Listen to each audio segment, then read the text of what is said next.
Welcome to Efiwe, excellence without stress. Welcome guys to Efiwe, excellence without stress. And I remain your favorite chemistry tutor, Godson.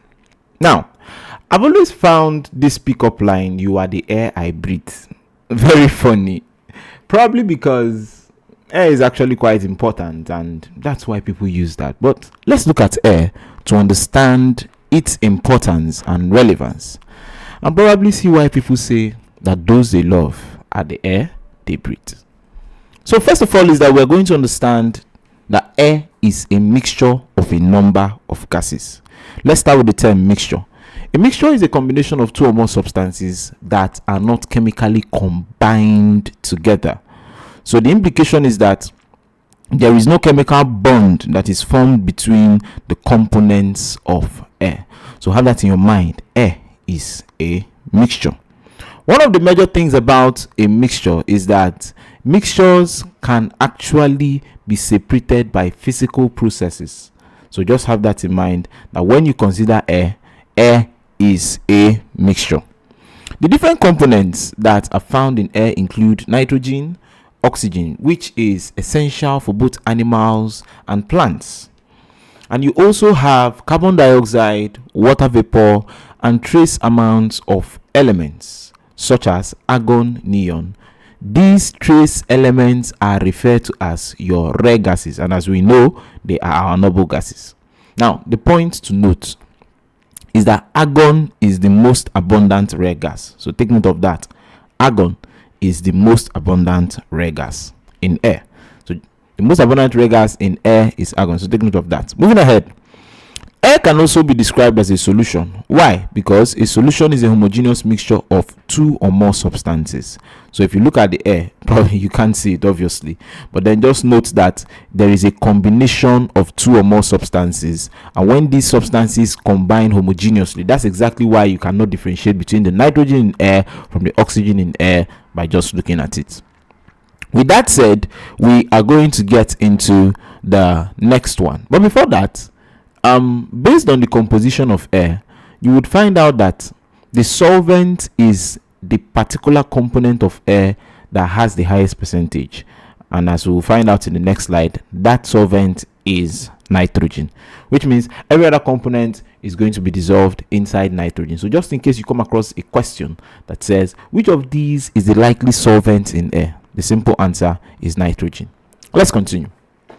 We'll talk about wind, and wind simply refers to air that is moving. When air begins to move, that is when you refer to it as wind. The air moves as a result of many sorts of air pressure on the surface of the earth. The wind direction force can be extremely variable. That is to say, it constantly changes. At some point it blows higher, at some other point it's lower. The cardinal points are a term used to describe the wind force. Now, points to take note. The very first point is that the wind speed is measured using the anemometer. Then secondly is that the wind vane is what shows us the direction of the wind.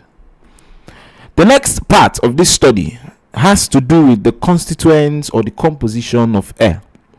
The three key components of air are nitrogen, oxygen, and rare gases. However, we're going to be looking at their individual percentages. Nitrogen has a percentage of about 78% of air.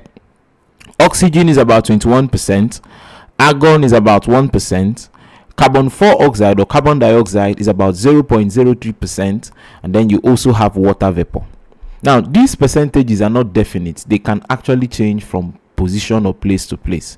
The implication is that if you come across a question and they tell you that the composition or percentage of oxygen is dash, and you do not see 21%, but you see 20.9, 20.5, 20.7, it is still within the range. These values given here are not constant values. They are more or less ranges that you should put in mind when you are considering the percentage composition of the different components of air. Moving ahead, air also has some other gases, but they are in very minute percentages. So obviously, when incomplete combustion occurs and carbon monoxide is produced, it's still in air, you get. So just have that it is in a very negligible or infinitesimal amount. So let's consider the different, or understand the different components of air. The very first component we are going to be looking at is oxygen. Oxygen is the most important composition or component of air, obviously. Reason being that, number one, it is the simple reason and the exact reason we can breathe and respire.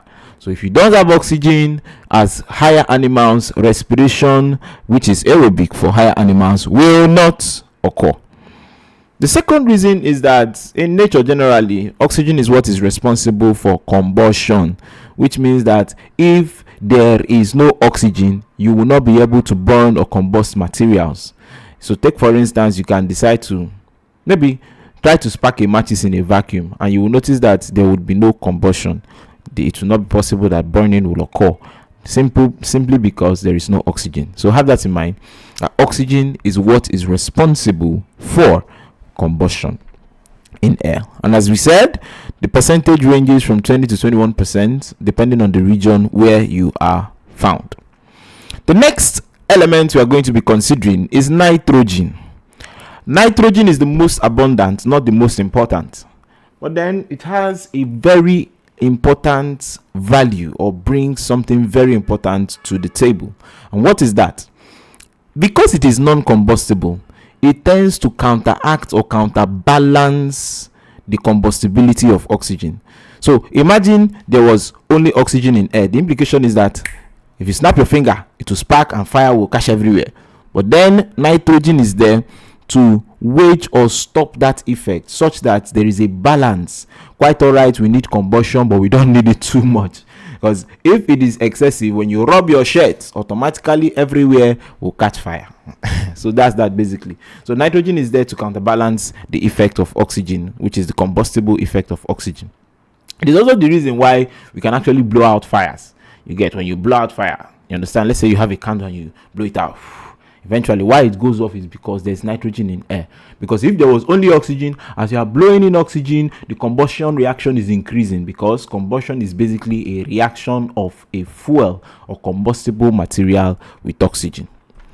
The next substance we are going to consider is argon. The presence of argon in air was first suspected by Henry Cavendish in 1785, but it was not confirmed until 1894, when Lord Rayleigh and Sir William Ramsay attested to it.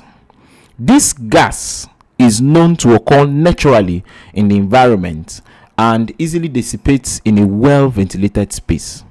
Now, in itself, argon is an asphyxiant. When you say an asphyxiant, it's basically something that prevents the intake of oxygen. And when you inhale it, it could lead to dizziness and nausea in person. So one other reason you find out that rare gases has a very minute percentage. And as I said, the most abundant rare gas in air is argon. Then finally, before the last one, which is water vapor, let's consider carbon dioxide. Carbon dioxide is infused in air as a result of respiration. Yes, so when we take in oxygen and respire, what we actually give out as a byproduct is carbon dioxide. But respiration is not the only source of carbon dioxide to replenish the carbon dioxide content in air. You also have things like combustion of your materials, especially if they are organic. So once things are burning, usually after an organic compound burns in oxygen, carbon dioxide is produced. The final component of air we are going to consider is water vapor. Now, water vapor is basically found in air as a result of vaporization of water. When you have water bodies in an area and the water around them begin to vaporize, they get into the air as water vapor. This particular water vapor presence is responsible for humidity. And when you talk about humidity is basically a measure of water vapor. So when you say a particular area is humid, it means that the air around that area is moist, it's not dry. You get, and those air around that area is usually very refreshing. That's why you will also notice that most of us, when we go down to our rural areas that have less buildings, more trees, and more water bodies, the air over there is more humid and refreshing. Unlike in your big cities where there are buildings everywhere and no trees, and probably you would find less water bodies. So the implication is that closer to water bodies or in less industrial areas, you will find out that the air is quite humid. Why? Because there is excessive or enough water vapor. What instrument is used to measure humidity? The answer is hygrometer. So just have that in mind, that if you're measuring for humidity, what is used to measure for humidity is the hygrometer. If, for instance, you are closer to a seaside or a water body, obviously there will be more water vapor, and it implies that that region will be more humid. Now, besides water vapor, other particles can actually exist in air, and those particles could include smoke, dust, depending on where you are. If you are in a very industrial area, you are probably going to have mostly smoke, and if you are in an area that is dusty, obviously you have dust in air. The next part of this study is that we are going to be considering how to separate the individual components of air. As we said, air is a mixture, and it can be separated using fractional distillation. Now, what is fractional distillation? Fractional distillation is a technique for separating two miscible liquids. So once you have a mixture of two miscible liquids, on the basis of their boiling point, you are separating them on the basis of their boiling point, you have to use fractional distillation. Now, but the problem is this: air is supposed to be a gas. So why are we talking about fractional distillation when we have air as a gas? The implication is that before you utilize fractional distillation on air, you would need to utilize the principle of liquefaction, that is converting air to liquid, so that when you now fractionally distillate it, you would be able to separate the components. Now, a very important thing to note about fractional distillation is that for you to be able to utilize or use fractional distillation, the difference in their boiling points should be less than 25 Kelvin or 25 degrees Celsius. So when the difference in boiling point is above 25 degrees Celsius or 25 Kelvin, you probably should use simple distillation. But once the difference is less than 25 degrees Celsius or 25 Kelvin, automatically it implies that fractional distillation should be used. As a component of air to be separated, they must have a difference, as I said, of 25 Kelvin. And once the difference is not so much, fractional distillation is preferred. Now, remember I said air is gaseous, and for you to apply fractional distillation to air, the first thing you need to do is to liquefy.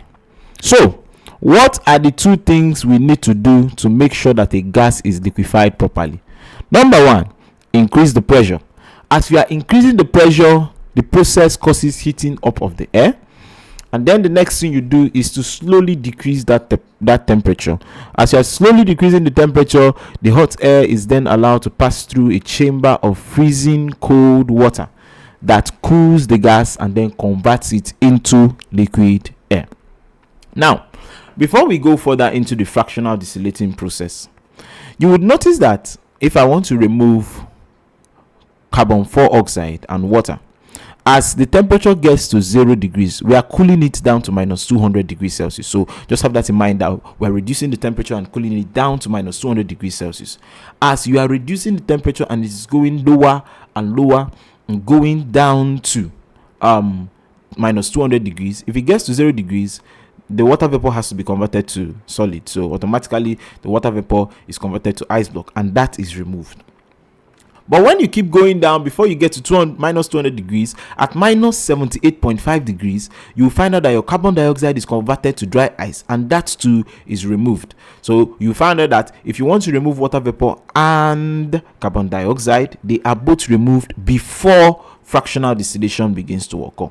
Now, the other mechanisms of taking away carbon dioxide and water vapor is by passing air through caustic soda to remove carbon dioxide. That's sodium hydroxide. But the thing about it is that it's a reaction, meaning that you cannot access or get carbon dioxide as a different component. That's why we don't use it in this case. However, if you just want to remove it and discard it, you can pass it through caustic soda or sodium hydroxide. Also water, if you pass it through drying agents like your conc H2SO or fused calcium chloride, automatically you are going to be taking it away from the mixture. However, it will not be obtained as a separate component. Hence, to obtain these components in their individual states, what you should simply do is to reduce the temperature and they turn to ice, which is dry ice for carbon dioxide, and then ice block for your water, and then you take them out from the mixture. Moving ahead, so as we eventually cool down and get to minus 200 at that temperature, it is now a liquid. So what do? Introduce it into the fractional distillating column and begin to increase the temperature. Now, as we are increasing the temperature, it gradually gets to minus 196 degrees Celsius. Just note this: the first vapor of gas with the lowest boiling point is distilled first. So just note that the one that has the lowest boiling point will be taken away first. So as we are going higher, more gases will be distilled, and the gas with the lowest boiling point is nitrogen. Nitrogen has a boiling point of minus 196 degrees Celsius. So once it goes from minus 200 to minus 196 degrees Celsius, the nitrogen in the liquid air would actually distillate. Now, eventually it gets to the top of the fractionating column, and then you notice that no other gas is yet distillated, so automatically it's separated from the others. As you increase the temperature, argon will begin to distillate at the boiling point of minus 186 degrees Celsius. So it's taken out, and hence you have only oxygen left behind. Now this oxygen left behind is liquid, so we'll keep heating till we get it as a gaseous state. So you keep heating it and heating it. Once the temperature gets to minus 183 degrees Celsius, you find out that oxygen would then be distillated. So that's that basically about separating these individual mixtures or components of air into their individual parts. So now we are going to be talking about the evidence that air is a mixture. We don't want you to say no evidence again. Evidence day. So look at the evidence. Number one is that air can be separated into its constituents by a physical process, and the physical process in this case is fractional distillation. Yes. If, for instance, you are considering a physical process is basically any process that does not lead to the formation of a new substance. And yes, mixtures are characterized by that. Every mixture is separated by a physical process. So have that in mind, that air, if it can be separated by a physical process, implies that air is a mixture. The next point is that air shows the properties of the individual gases present. Take, for instance, water vapor. It will still retain its property as water. Oxygen is a combustible material. Even though it is mixed with nitrogen, it still exerts its properties. So you will notice that every gas inside air is independent and acting on their own. So the implication is that is implying that air is a mixture. The next one is that air has a variable composition at different places. Yes, we said that initially, that when you go closer to your seasides and your water bodies, the humidity or the presence of water vapor increases. But when you come away or go far from your water bodies, the humidity reduces. What is this trying to tell us? Compounds are basically substances with constant composition of elements. So the implication is that if you have constant composition that does not change, the ratio of hydrogen to oxygen in water is always going to be 2:1. But if you go to a particular region, the humidity might increase the amount of water vapor. And then in some areas, the humidity might indicate a lower water vapor presence in air. So the implication is that it changes, it's variable. You could have higher of this and lower of this, implying that it is just a mixture. If it was a compound, composition is constant, but once it is a mixture, composition is variable. Since air's composition is variable, air is definitely a mixture. Finally, if the appropriate proportion of each constituent of air is mixed together under ordinary conditions, there will be no evidence of chemical combination, and the mixture will always resemble air in every way. So just note that basically all these things have given us evidence that air is a mixture. Now, the next thing we are going to talk about is flames. The word flame itself comes from the Latin word flamma. Very simply put, flames are the visible parts of a combustion reaction. So flame is what tells you, combustion is happening here, which means combustion can actually be happening in a region, and if there is no flame, you will not notice it, and then you enter that region and the heat will not melt all your body. But then the flame is just trying to tell you, here, go away from this place because combustion is occurring here. It's an evidence that combustion is occurring. So during the combustion, fuel reacts with oxygen and produces a huge amount of heat energy. Due to this heat energy, you will notice that the atoms and the reactants become superheated and excited because of the energy they absorb as a result of that combustion. Combustion reaction in most cases is exothermic. So just have that in mind, that it tends to produce a lot of heat. So when those heats are absorbed by the reactants, they become excited and superheated and then leave the combustion region. Now, as they are leaving the combustion region, they tend to explode. And that explosion is a conversion of the excess energy they absorbed into light. So we now see it in form of flames. So as we can see, flames in some, what did they write here? Now as you saw to see flames. Okay. Cut this part out. Is my mic? Yes, my mic is still recording. Okay. So now as you saw, to see flames, some combustion reactions must occur of a fuel in the presence of oxygen. So note that oxygen is very important for combustion, and then fuel is also important. What is a fuel? A fuel is any substance that is burned as a source of heat or a source of power. When most of you go to your filling stations, some of you will be like, give me fuel, and they will put kerosene one day for you. That kerosene is also fuel.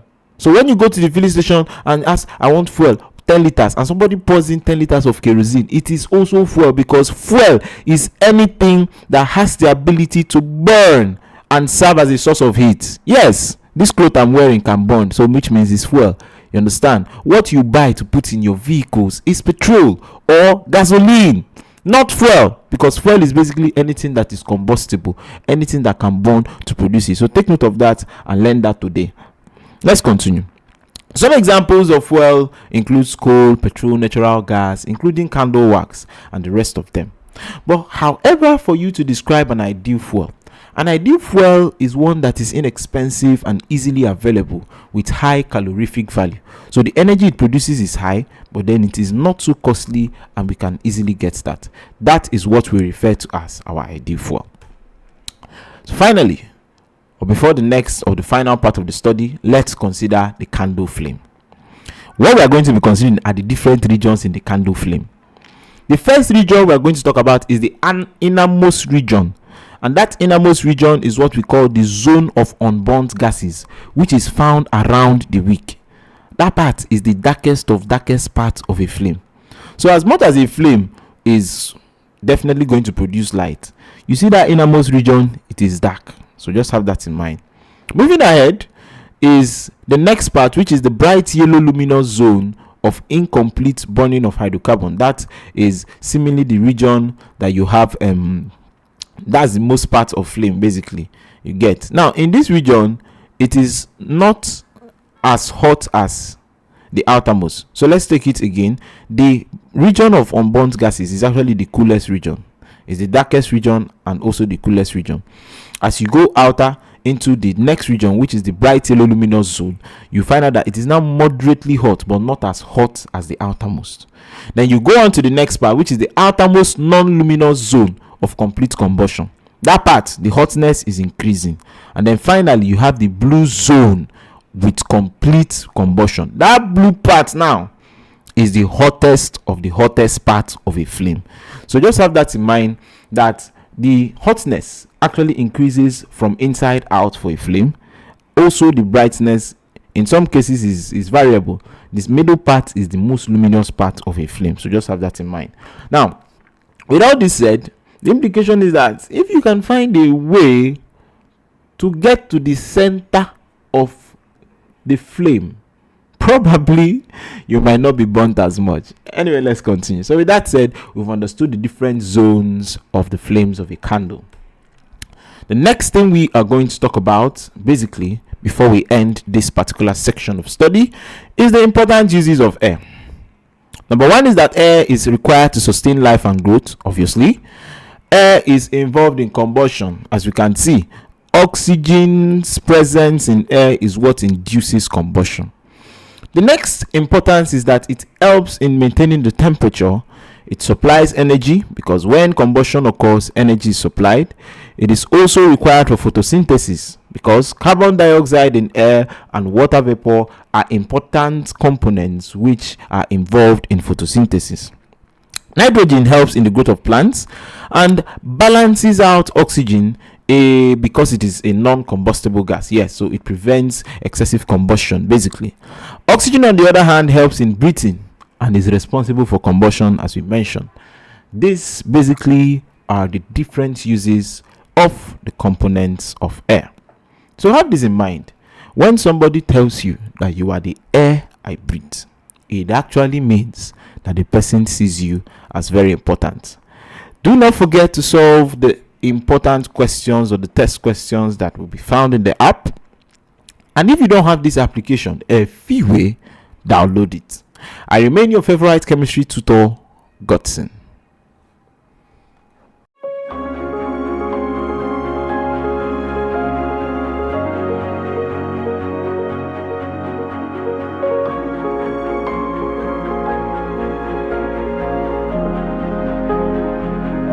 Welcome guys to Efiwe Excellence Without Stress, and today we are going to be considering environmental pollution. Pollution or environmental pollution is simply described as an undesirable change in physical, chemical or biological characteristics of any component of the environment, and those components include air, water and soil. These things cause harmful effects on various forms of life or property. Now, what we just discussed was defined was environmental pollution. Let's now look into the term pollution. It is basically an influence of any substance causing nuisance, harmful effects to an organism. The pollutant, on the other hand, is the substance that causes those nuisance or harmful effects to the organism. The types of pollution include air pollution, water pollution and soil pollution. What then is air pollution? So before we talk about the definition, it's important to note that processes such as photosynthesis, respiration, combustion, and decay plays an important role in maintaining this balance. That is to say, to bring about air pollution. Many of our activities increases the amount of carbon dioxide in air, and this introduces undesirable substances known as pollutants into this air. Within limits, the natural processes can remove these pollutants. However, in most cases, that is not what we see. Over the last few decades, however, industrialization has caused a tremendous increase in the release of pollutants into the air. As you can see that if you have your oil refinery areas where these gases, if you look at this particular diagram, where these gases are produced and then tend to pollute the environment, or maybe you have any other plastic industry or any other industry around your area, you find out that these things, that when they tend to produce their industrial waste, the gaseous industrial waste will get into the air and turn out to pollute the environment. As we said, because of the fact that industrialization has increased in the last decade or in last few decades, you notice that the pollutants has also increased. In many places, these pollutants are present in concentrations that cause harm to human, animal and plant life, and to property, that is, to the non-living environment. Such a change in the air where it is made impure is known as air pollution. Okay, what then are the causes of air pollution? The main cause of air pollution is the combustion of fossil fuels such as coal, petrol, gasoline and gases. So whenever we are undergoing combustion of our fuels, this actually leads to the production of gases, one of which is carbon dioxide, and that leads to air pollution. Most factories, power plants and vehicles such as motors, trains, aircrafts use fossil fuels to obtain energy. In the process, many pollutants are released into the air. Other causes of pollution includes the release of free ions from aerosol cans and poisonous gases from chemical warfare. So, the main air pollutants are as follows. Number one is the particulate matter, which are tiny solids. For instance, smoke. You will notice that smoke is basically tiny solids that are dispersed in a gaseous medium or in air, and that is what we are referring to in this case. Oxides of carbon, which include carbon dioxide and carbon monoxide. Oxides of sulfur and nitrogen, which are sulfur dioxide and your nitrogen oxide. Gaseous hydrocarbons and chlorofluorocarbons, which could actually lead to your air pollution, are also major examples of your air pollutants. So talking about the particulate matter, discussing in details, we have smoke, soot and dust, and they are emitted mainly by industrial processes and the burning of coal and wood fires. They damage the respiratory system, especially the lungs. Another very poisonous solid pollutant is lead and lead 2 bromide, which is emitted in the exhaust of motor cars using leaded petrol. The point is that this can actually lead to what we refer to as lead poisoning, and it affects our nervous system drastically. The lead that is inhaled accumulates in the blood over a period of time. The amount accumulated would eventually reach a toxic level in the body, and once that happens, the person begins to see symptoms that are associated with lead poisoning. Smog. Usually, the air next to Earth's surface is the warmest. As it rises, it cools. Sometimes, a temperature inversion occurs where we get warm layer of air above the Earth's surface. When this happens, pollutants become trapped underneath. This can lead to the formation of smog. So you have that. Smog usually occurs over cities which burn a lot of coal. Smog reduces visibility and causes respiratory disease. Then we go into the oxides of carbon. The 2 oxides of carbon, as I mentioned, is carbon monoxide, which is carbon 2 oxide, and carbon 4 oxide. Carbon 2 oxide is a colorless, odorless, and poisonous gas. It is produced in large amounts when carbon in fuel is burned incompletely. Motor vehicles are the largest single source of carbon 2 oxide emission. Carbon 2 oxide, if inhaled, competes with oxygen for hemoglobin in the blood, and that's where the major issue comes in. This causes a reduction in the amount of oxygen that is carried to the body tissues. Now, at lower concentrations, carbon 2 oxide causes dizziness, headache, fatigue, and lethargy. That's that basically about carbon 2 oxide. Carbon 4 oxide is produced by many processes which use fossil fuel as a source of energy. The excessive production of the gas together with deforestation has caused an increase in the level of atmospheric carbon 4 oxide. The major reason that was stated is because, first of all, is we produce carbon 4 oxide during respiration, and as well as any form of combustion of hydrocarbon leads to the production of carbon 4 oxide. Now, one of the ways it is removed from nature is that photosynthesis, when it occurs, our trees undergo photosynthesis. They utilize carbon 4 oxide for photosynthesis. So if you have a situation or a condition where these trees are no longer there, that's where we talk about deforestation. When you remove these trees by deforestation, you find out that we will not have enough plants to be able to convert those atmospheric carbon 4 oxide into glucose and eventually remove it from the air. An increase in the level of atmospheric carbon 4 oxide will result in greater retention of infrared rays. So when you're talking about your greenhouse gases, carbon 4 oxide is one of them, giving rise to the greenhouse effect. So that's that basically. Now, the next one we're going to talk about are the oxides of sulfur and nitrogen. Oxides of sulfur are acidic, corrosive, and poisonous. Yes. When sulfur containing coal is burnt, it gives us sulfur 4 oxide gas. Most of the sulfur 4 oxide gas comes from electric power stations and industrial plants. So take note of that. Oxides of nitrogen, on the other hand, are produced when combustion of fuels occurs at a high temperature. The major source of these pollutants are nitrogen 2 oxide and nitrogen 4 oxide. And yeah, the nitrogen 2 oxide and nitrogen 4 oxide are the pollutants, and their major sources are from exhaust of transportation vehicles. Oxides of sulfur and nitrogen dissolve in rainwater to produce acids because they are acidic oxides. Okay, now having said this, we talk about hydrocarbons. Hydrocarbons are released into the air when fuels evaporate from storage tanks. So in a situation where you happen to have your storage tanks and they are open, because the hydrocarbons in most cases are usually very volatile, they vaporize and get into the air. They are also found in exhaust of motor vehicles when fuel is burnt incompletely. Many hydrocarbons are believed to cause cancer. So that's exactly why it is a pollutant, because it is harmful. It is affecting humans as well as other organisms drastically. By reacting with nitrogen oxides in the presence of light, they tend to produce smog or heavily stagnant air. Then we go into your chlorofluorocarbons.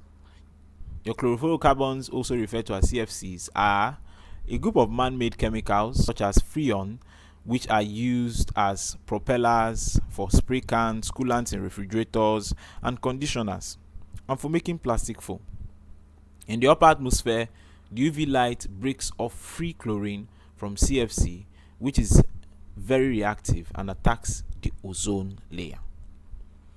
So, how then do we control air pollution? The first one is strict laws. We should pass strict laws to make factories and users of motor vehicles keep air pollution down by using anti-pollution devices and taking anti-pollution measures. That's the first thing. Pass on the law and then ensure that this law is held to or adhered to. Machineries should be improved so that more efficient fuel combustion occurs, because when the fossil fuel is not combusted properly, that's exactly when it begins to produce those unwanted substances. People should be educated to make them aware of the causes and dangers of pollution. With this said, let's get into water pollution. Water pollution is a big problem in the present day world. It threatens aquatic life. So when water is polluted, as you can see in the picture, you will notice that some of the times the fishes might be stuck in these bottles, or the octopus might be hung on a net or something like that, and eventually if they can't be able to come out of these things, they die, and as they die, they decompose and keep on adding foul smells to the water bodies. So you notice that the pollution of these water bodies affects both the aquatic life, and then on the other hand, it now affects us. It also affects our health because the harmful substances that accumulate in aquatic animals, one of our main sources of food, would now be taken in by us, and when we are taking these things in, it eventually causes harm to our body. So what are the common pollutants of water? Refuse and sewage, industrial and agricultural waste, and then crude oil spillage, which we will notice in most of the Niger Delta regions. Many towns and villages located near rivers, for convenience, since transport is easy and water supply is available, basically use this form to dump their refuse and sewage. That is to say, they dump their refuse and sewage into water. As a result, it's a common practice to dump refuse and human waste into this river for easy disposal. Nowadays, many homes in towns have water closets. The human waste and liquid from other lavatories are emptied either into septic tanks or sewers. In many cases, sewers empty the waste directly into rivers and seas without any treatment, and that is very bad. Talking about water pollution, the waste or sewage is mostly organic matter. If broken down into simple substances by decomposers, mainly bacteria, in the process, the bacteria use up the dissolved oxygen. And when this oxygen is used up, you find out that the water bodies or the organisms living in the water will no longer have oxygen to use. So that's that basically. So too much in water bodies causes an increase in bacterial population, and once that happens, you have that the oxygen in the water will be completely usurped. Then what will the fishes now take in for respiration? Or the sharks, or many other organisms living in the aquatic bodies. So that's that basically about dumping sewages, because it increases bacterial activities. Bacterial activities usurp or use up the oxygen that should have been readily available for these fishes, and then somehow some of them begins to die. Many factories empty their chemical waste directly into rivers and seas without converting them into harmless forms. These chemicals include acids, alkalis, mercury compounds, organic solvents, and detergents. Fertilizers and insecticides used in agriculture are washed by rain into the soil and eventually reach the lake, ponds, and rivers. Many harmful chemical wastes, like detergents, as I mentioned, are non-biodegradable, so they cannot be broken down by harmless compounds by living organisms. So they remain in the water and harm this aquatic life.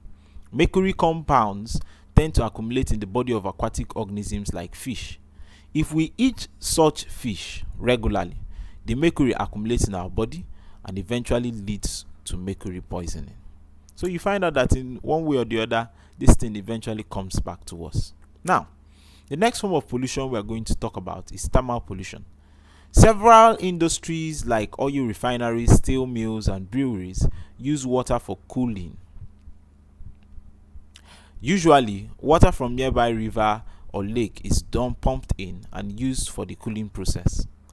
The resulting warm water is then emitted back into the river or lake. This causes an increase in the temperature of the water, and as a result, less oxygen is dissolved in it. Why? We will notice that in the different studies, solubility is actually decreased for gases by an increase in temperature. So when you have hot water, you will find out that oxygen gas will hardly dissolve in hot water. So, but on the other hand, anyway, just note that solubility increases. Solubility of solids increases with an increase in temperature, but for gases, solubility of gases decrease with an increase in temperature. Many types of fishes cannot live under such condition, and they start to die. Imagine hot water. Can you that is even pouring the hot water, can you live inside water? Not talk of the fish and stuffs like that. So moving on, we now talk about the other form of water pollution, which is the crude oil spillage. Accidents and carelessness in oil rigs and tankers causes crude oil spills, mainly in the coastal waters. The oil floats on water and kills most of the marine life in the affected areas. This oil is then washed up on the beach, temporarily preventing people from using the water and beach for recreation. Cleaning up large off spills is an extremely expensive process, so it has disadvantage all around. So how then do we control water pollution? Refuse should be burned or buried in an incinerator with built-in devices to prevent air pollution. So it's not just about preventing water pollution. As you are preventing water pollution, you make sure that your prevention of water pollution does not lead to air pollution. Sewage should be processed, treated, and converted to useful fertilizers. Instead of dumping them, use them as fertilizers. Chemical waste should be converted to harmless biodegradable substances before being dumped into the sea. Safety measures must be implemented to prevent crude oil spillage. And then finally, strict laws have to be passed. And not just that they are going to be passed, we have to also ensure that those laws are adhered to after we pass those laws. This is more like a government policy related solution. Then we go into the next one, which is soil pollution. Soil pollution refers to the contamination of soil with anomalous concentrations of toxic substances. The root cause of soil pollution is often one of the following: agriculture, as a result of excessive improper use of pesticides. So we just spray anyhow just to kill all the pests, and then eventually end up polluting the land. Excessive industrial activities, poor management, or inefficient disposal of waste. Soil pollutants. Heavy metals that cause soil pollution include arsenic, mercury, lead, antimony, zinc, nickel.